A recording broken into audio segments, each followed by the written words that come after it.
It's a plug suit.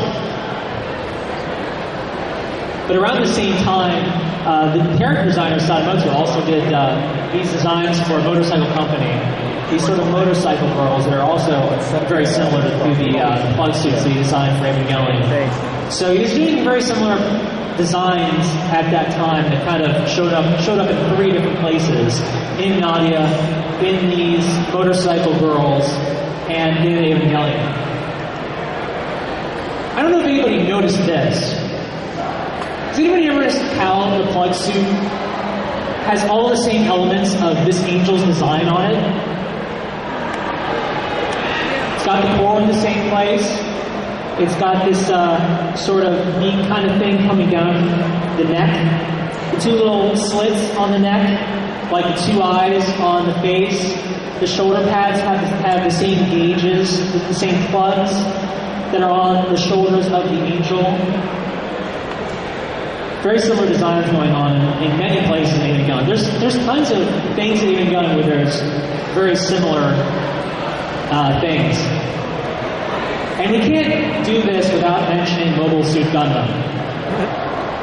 Mobile Suit Gundam has pretty much influenced every mecha that has come out since it aired back in 78, 79. And if you kind of boil it down, you've got basically a young male protagonist, shows up, he's summoned and he shows up in a city that's under attack. He gets this robot that's super special that only he is kind of meant for. It was designed by his father. He doesn't want to pilot it. He gets thrown in jail for not wanting to pilot it. He comes back because everybody around him is dying and he has to pilot it. It's like the plot is written right out of the show. It's the same exact thing.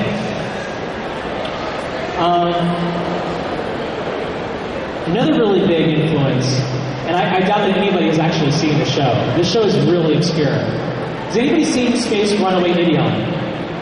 I've got 2 guys.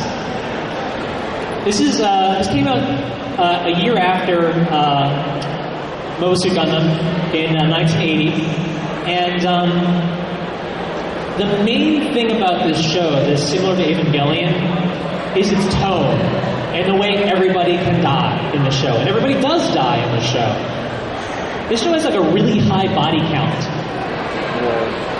but when you get towards the end of this show, this one concept shows up, and it's called instrumentality.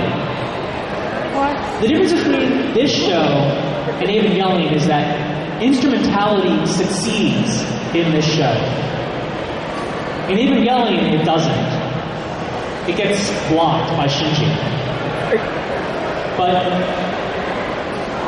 these 2 shows, Mobile Suit Gundam, Space Runaway Idion, good things to look into if you kind of want to know where things came from. Also, Idion eats Davis for breakfast.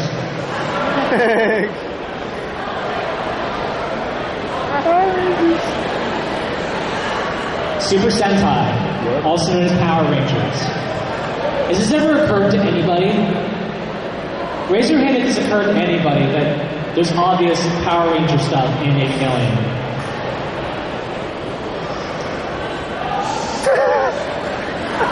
It's fairly obvious. The color-coordinated Evangelions. I mean, when you kind of look at Evangelion and you kind of pair it up with other mecha series, it's not like a Gundam series. The mechanics, the physics, it's not the kinds of combat that they employ is not similar to other shows that are popular in the 80s and 90s. You have to go back to the 70s and kind of look at super robots like Mazinger and Getter Robo.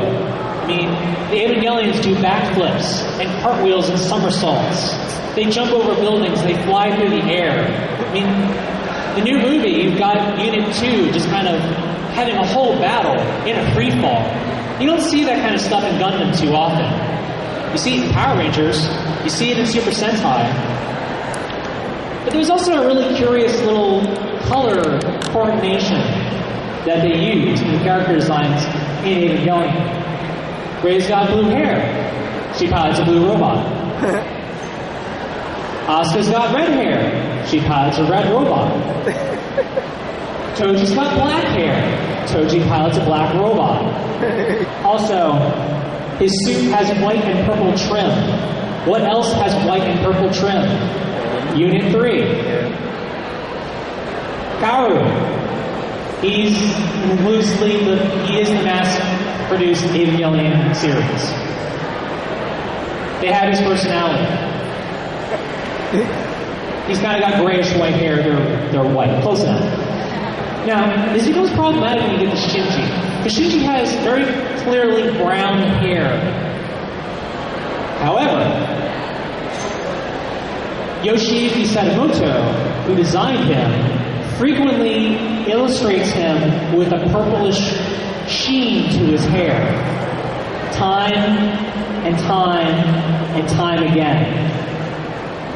So he kind of corrects that little gap in his color coordinates. When you watch Power Rangers, the characters wear, the Red Ranger wears red clothes, the Yellow Ranger wears yellow clothes. And that's not as, it's not quite as consistent in Super Sentai, which Power Rangers is based off of, but it's still there. It's no secret that Hideaki Anno is a big Masked Rider fan, which I think is kind of interesting because he hates bugs. He stated for the record that he hates bugs. But he loves putting the rider kick in a lot of his shows that he works on. You see it in Gunbuster. You also see it later in Diebuster. You see it in Evangelion twice. You see it in the series, and you see it in 2.22 as well. That's what rider kick looks like. This guy, Jet Alone, his name comes from, his name is basically two names from the same thing. This is Jet Jaguar from Godzilla. Jet Jaguar was the product of hey kids, design something for us, we'll put it in a movie. And his original name was Red Alone. He ended up with Jet Jaguar. Red Alone, Jet Jaguar. Jet Alone. So, he doesn't share any design, anything, but his name comes from Jet Jaguar, Godzilla. And to complete this circle, Gainax did a Design Your Own Angel contest.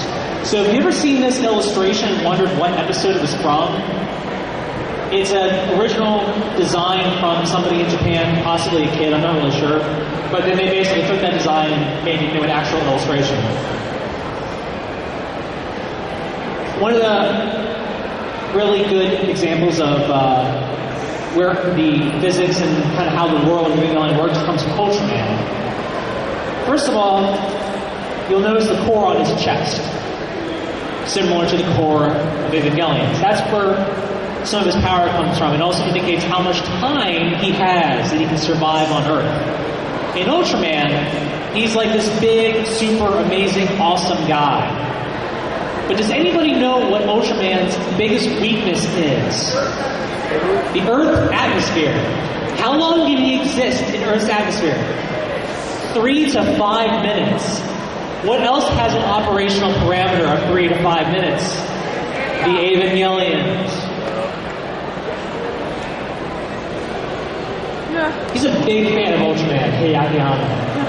He made a live-action fan film before they formed Gainax called The Return of Ultraman. He didn't play the guy who played Ultraman. He played Ultraman. And what I mean by that is, when the guy who plays Ultraman transforms, he transforms into Hideaki Anno as Ultraman. It's hilarious. One Japanese guy turns to another Japanese guy who gets enlarged into Ultraman, but he has no helmet. He basically has this leather jacket and blue jeans. It's really hilarious. A lot of the titles of the show come from various things. This one should be fairly obvious. The day Tokyo 3 stood still comes from the day the Earth stood still. And one of the things that factors into the day the Earth stood still was a large-scale blackout. In Evangelion, the main point was they could figure out how NERV headquarters was structured by the restoration effort. So that's why they knocked all the power off. There you go. Lilliputian Picture is one of the other English titles of the show. Lilliputians, you may remember, are from Gulliver's Travels. This also factors in the design process. Their design concept for the Evangelions was enormous power restraint. And this is something that is directly referencing Gulliver's Travels. And it shows up again in the manga.